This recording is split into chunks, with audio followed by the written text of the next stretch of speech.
Welcome back to episode number 10 of the Stressing Mets podcast. And oh my, how about those New York Mets? It's October 1st as of the time I am recording this video. And today is the first day of the MLB postseason. And I could say with a smile on my face and the shock in my mind that the New York Mets are in the playoffs as they currently have the 6th seed in the National League. So let's stop wasting any time and let's dive right into everything. So that is right, the New York Mets are in the postseason, clinching the number 6 seed in the NL. To quote Gary Cohen, starting from 0-5 to, oh my God. The New York Mets were able to get the job done when it mattered most, going into the extended regular season, having a doubleheader against the Atlanta Braves, only needing one game to win to clinch. And that is exactly what they did in Game 1, which was not easy by any means, probably one of the most stressful and eventful games of the season for the Mets, the Braves, and arguably an MLB, you could say. The Mets wound up beating the Atlanta Braves by a final score of 8-7. Great pitching by Tyler McGill. He was 1 out away from a quality start, going 5 2/3. He did his job. He went out there. He got the outs he needed to. Brazerbon came in to relief to eat up some innings and get some of those outs to preserve the bullpen, which was very ideal to see. Phil Maton came in, struggled a tad along with Diaz in the 8th. However, the second time around for Diaz was in the 9th inning, and he looked a lot better. Overall, Diaz threw 40-plus pitches going into 2 innings in his most important and biggest outing of the regular season. So that's the pitching side. You look at the offensive side. It started off slow as the Mets had a hard time hitting against Spencer Schwellenbach until the third time around the order they started clicking, scoring 6 runs in the 8th and then 2 runs in the 9th, courtesy to the clutch MVP in Francisco Lindor. The Mets win this game by a final score of 8-7 to clinch a postseason spot. So that's how the regular season ended. Of course, it pretty much summed up the roller coaster of a season. But now coming into October baseball for our New York Mets, the Mets will be playing in the National League Wild Card Series against the Milwaukee Brewers in Milwaukee. Feels like 2 weeks ago they were there. This is something that the Mets have struggled with during the regular season, as the Brewers had the Mets number big time this season, taking 5 out of the 6 games from the regular season. However, it's the postseason, so all new stats, and it's essentially a whole new game. Game 1 is Tuesday. Today, the Mets have Luis Severino on the bump, who finished this series, this season overall, with very underrated stats. Severino is in for a huge start. He needs to click in and, give this team a quality start. Ideally, you'd like to see him go 6 or 7 innings plus. He is really going to need to go out there and try and get a couple extra outs, those 3 to 6 extra outs. When he's, kind of starting to tire down, he really needs to get those outs. Sevy's going to need to mix up his 6-pitch mix against the Brewers lineup, who plays very well with small ball and runs extremely well. So that is something that Luis Severino and this Mets pitching staff is going to have to try and battle around, especially the defense.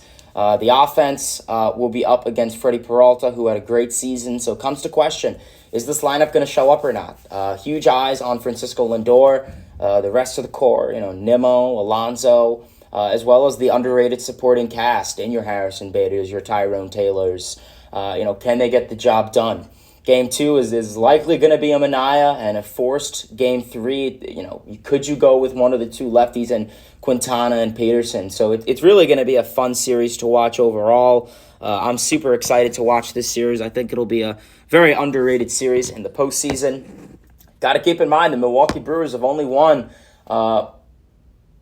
one postseason series, since 2019. So it's been a minute. We saw last year the Brewers were favored to beat the Diamondbacks, and the Diamondbacks smoked them. They swept them in 2 games. So we'll see. Could the Mets be that underrated underdog team? Overall, I know this is going to sound foolish to say, but at the end of the day, like I said, the Mets are underdogs against the Brewers this series. But the fact that we're sitting here in October talking about the New York Mets postseason is crazy to think. If we were to say this back in the middle of May, this team was 11 games under 500, at rock bottom times 10. This was just, a roller coaster of a season to say for the least. Like I said, you start off 0-5, 11 games under mid-May. The Jorge Lopez, I hate this team. The players were mentally checked out and just looked defeated. I mean, pretty much the team could have not gotten any worse than what we saw. And then, middle of May, end of May, Francisco Lindor, the Mets MVP, called a players-only meeting, and something clicked. Whether you say it's the team meeting, the power of grimace, or whatever else, but they turned their season around and really battled and had a second half.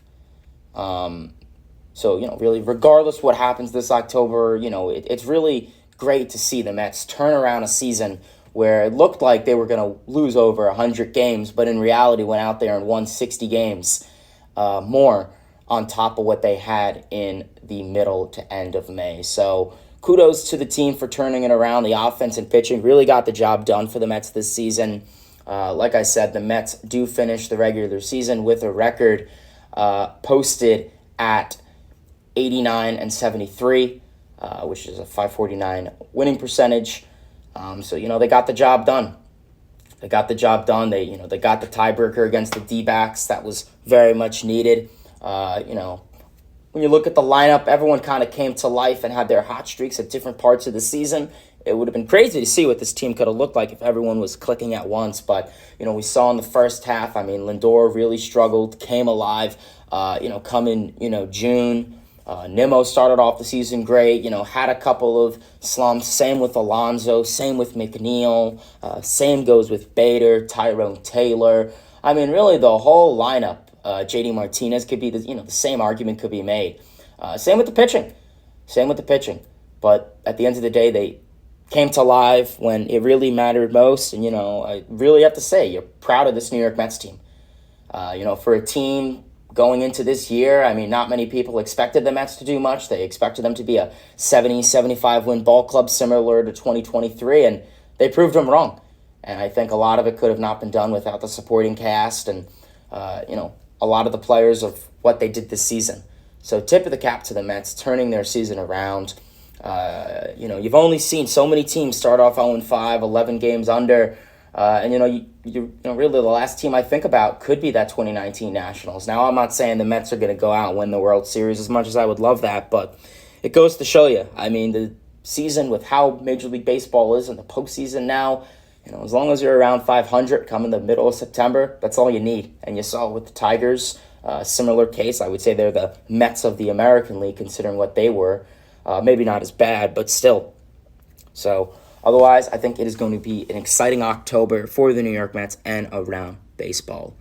But alrighty, baseball fans, that is the end of this video. Please feel free to give this video a like, comment, subscribe, turn on those post notifications. Let me know your comments and thoughts down below of the Mets and the hopeful postseason run. Do you think they'll go far? What are your thoughts? Till next time, baseball fans, see ya, and let's go Mets. October baseball is here.